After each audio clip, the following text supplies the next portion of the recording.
Morty! Hey, Morty!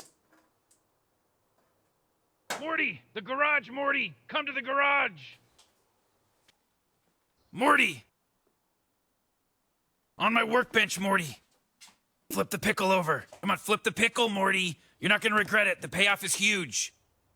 I turned myself into a pickle, Morty! Boom! Big reveal. I'm a pickle. What do you think about that? I turned myself into a pickle! Hi. Sometimes you want to paint something that doesn't exist. So in season 3 of Rick and Morty, there's an episode where Rick turns himself into a pickle. Puns intended, I think. And I really wanted to paint Pickle Rick. But he doesn't exist. I mean, I guess he does. He exists in a 2D plane, I guess. But I kind of want to make a still life with him, you know, with Pickle Rick in it. And that means I will have to make Pickle Rick, which is what we're doing today. I know it's called Wilmer Paints, but I will paint him as well. Green. Different shades of green. Let's make him. Oh, they are already. What the? So here we are. I think I've watched enough of North of the Border and filmmaking stuff that, I mean, how hard can it be?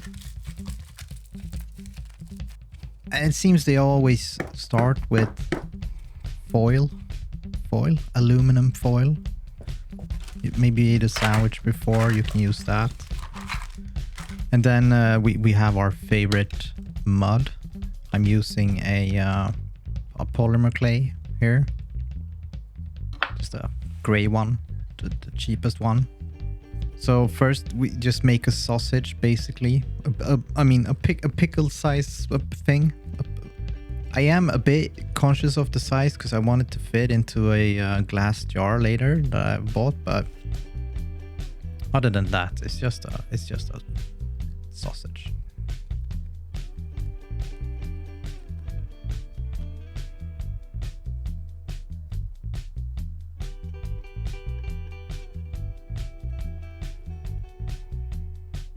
I did make a dent in the foil sausage, but I forgot where it was when I put the clay on it. So I had to like build out the clay a bit so I could actually make a mouth in it, mouth hole.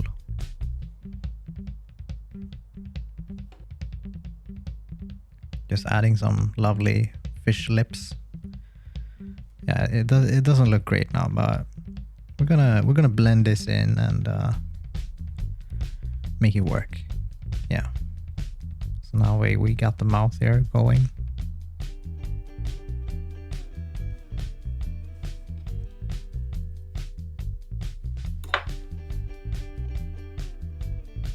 Yeah, we put some eyes on. I mean, I'm sure they're not protruding as much, but this is my interpretation of Pickle Rick, so I can do whatever I want. Try to flatten them out a bit, and then we have the eyebrow, the iconic eyebrow. Now the nose is tricky because the nose in the picture is kinda, it's not much there to go on. So I took some artistic liberty here. And then we have the bags under his eyes that are just amazing. So I had to really make those pop out. And now it's just a matter of smoothing things out, trying to get things to work and sort of blend in a bit more and make some eye holes. As soon as you get those eye holes in, it's just, yeah, it really comes to life. It's basically a sausage with a bunch of different holes in it. Now I could paint the mouth like black and red, but I feel like it would pop more and make the painting less of a hassle if I just used some more clay for it. a note to self is that really put the black clay first and then do the red one. Like go in the order that they appear, I guess. Yeah, so here we're just making some teeth. I think I made a bunch of them. Actually, I have a box of teeth, but I didn't have any Rick teeth. And then the final touch, like the lovely tongue with the... What's the middle part of the tongue called? The thing that I... Yeah, that thing. I have no idea. Now just pop them into the oven.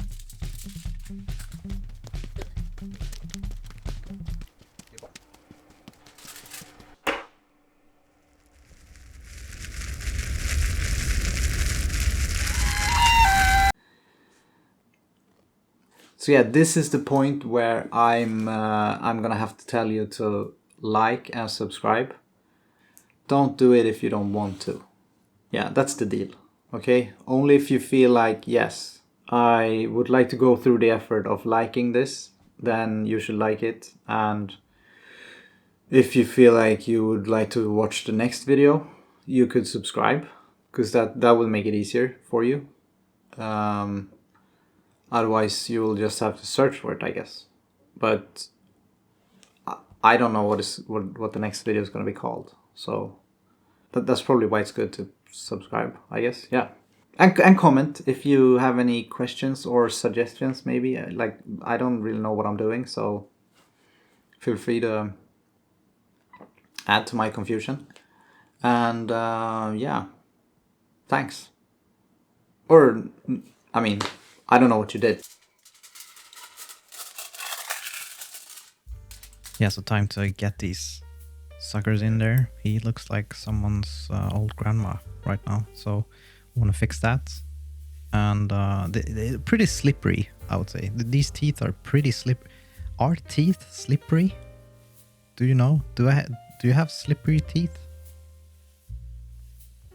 Just look at that smile, huh? What a lovely smile.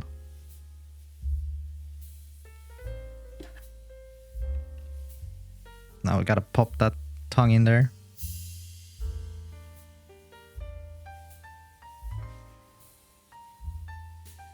I mean, look at that. I felt like the mouth was pretty weird. It was like, yeah, like the sausage got too wide at the mouth, and also the lips weren't protruding enough, I guess. So I put some more clay on there and then smoothed everything out.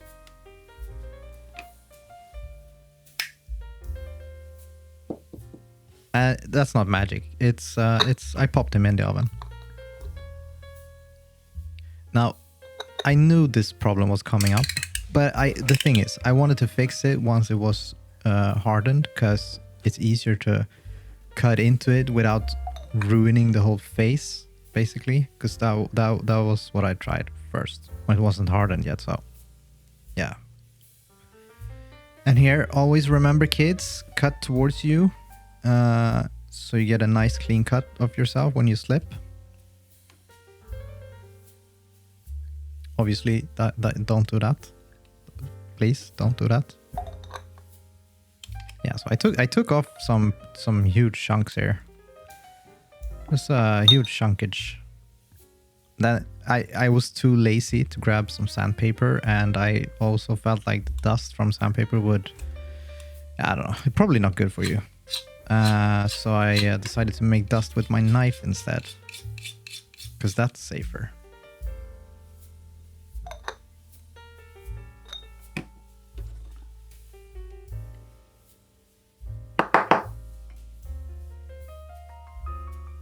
Yeah, here I'm cutting towards myself, as you should, you know.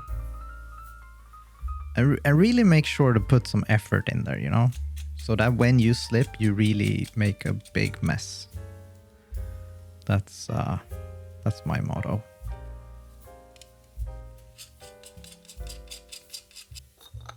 Oh, it's so close now. It's so close. And there it is, ladies and gents. finally fit. So we just have to clean up and we can move on to painting.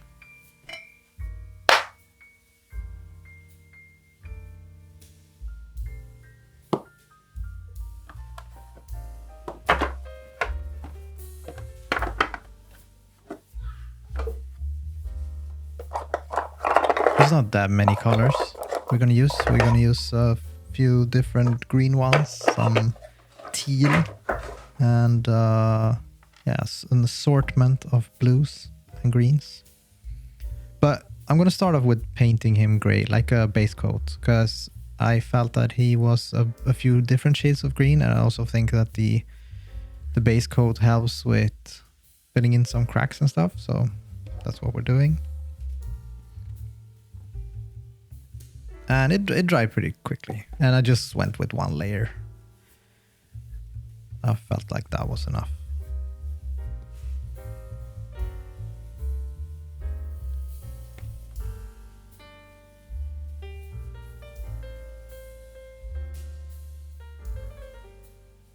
And then just get some base coat on here with some green. And I'm using acrylics here, just normal acrylic paint that I paint my paintings with as well. I have some model paints from Vallejo, I think it is. But I feel like they often are pretty tacky. And yeah, they're very, very thin. And I'm so used to just using normal tube acrylics that I felt like it just worked better for me. I'm not super picky with not getting green everywhere on this first pass, because I know I'm gonna paint the eyes and teeth anyway. Now I'm just getting a lighter shade here in the middle, like this I don't know, the pickle stomach, I guess you could call it, and also adding some like highlights on the pickle spots here.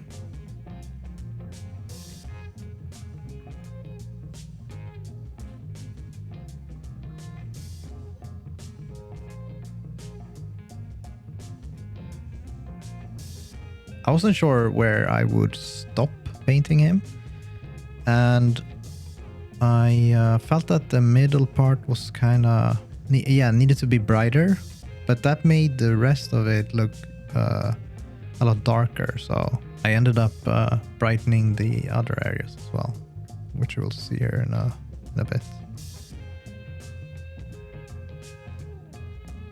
I felt like the difference between the middle part and the rest was too big, I guess. And he's kind of light. If you look at the picture, the green is pretty light. So yeah, here I'm like, nah, this is too dark, I think. Too big of a difference between the values.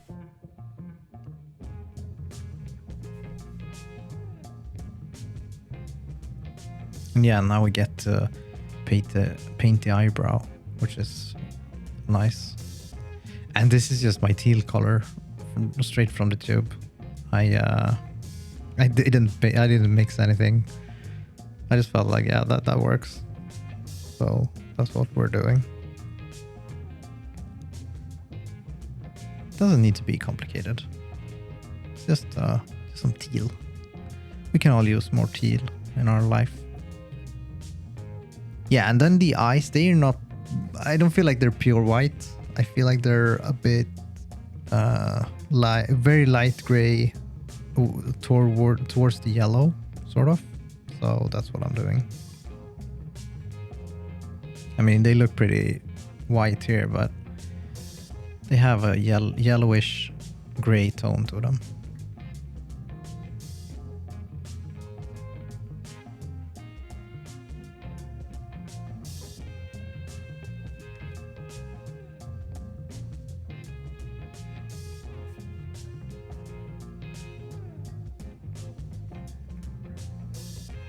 Painting away. It always is. I always paint in layers. That's how I like to paint, regardless of what it is I paint. If it's a painting or if it's a model thing. Yeah, so here I'm lightening up the rest of the area, and also It sort of evens out the... It was too much texture. Now he looks more like a cartoon, I feel.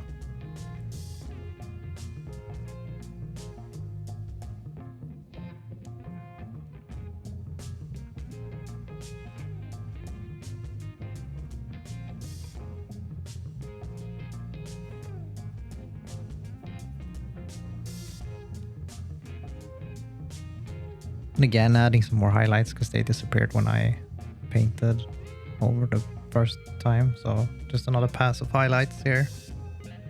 Really make those spots pop. And this part was pretty nice. I just put some really dark blue right down the eye holes. Eye holes? Yeah.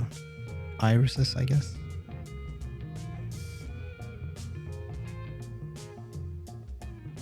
I think we're closing in on finishing him there. Yeah, there we are. Oh, look at that. Huh? There he is. Yeah. It was fun. I have a confession to make though. I've already made him. Actually, there is a third one out in the world, but so this is the third one, but it's the best one. It's the best one for sure. Thanks for watching. Don't leave yet. Don't leave yet. Wait.